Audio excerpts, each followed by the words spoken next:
Sa mga nagtatanong po kung pwede or possible mo bang i-meet ang foreign partner mo for the first time abroad sa ibang bansa kahit na ikaw ay still married sa Philippines. First time niyo pang magkikita sa ibang bansa sa foreign partner mo and married ka pa sa Philippines. The answer is yes, possible po.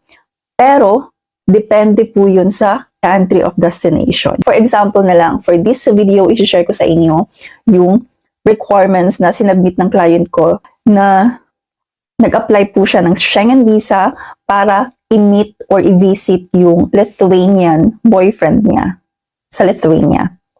And na-approved po yung Schengen visa niya kahit na siya po ay still married sa Philippines and first time pa lang nilang magkikita.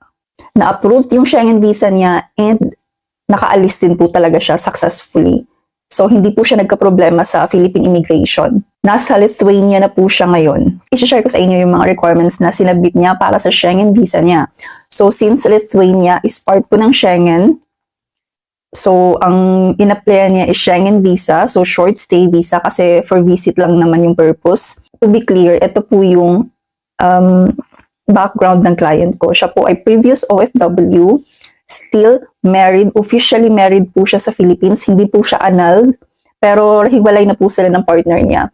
And then, hindi pa sila nag-meet ng boyfriend niya, ng foreign boyfriend niya na nasa Lithuania. Kung ikaw po ay nag-a-apply ng Schengen visa to visit your foreign partner, itong mga requirements na i-mention ko ay almost the same requirements na hahanapin po kapag mag-a-apply kayo ng Schengen visa.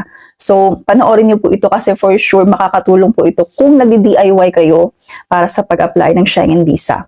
So, ito po yung mga requirements na sinabit niya. Visa application form. So, dahil siya po ay nag-avail sa akin ng visa assistance, ako po yung nag-fill out ng visa application form niya. And then, ID photograph, original passport, copy ng previous visa niya dahil siya po ay OFW, and then copy ng passport bio page and yung pages na merong travel stamps, signed cover letter, so itong cover letter ako din po yung gumawa, travel insurance, ako din po yung nag-provide ng travel insurance niya, flight itinerary, ako din po yung nag-provide ng flight itinerary niya.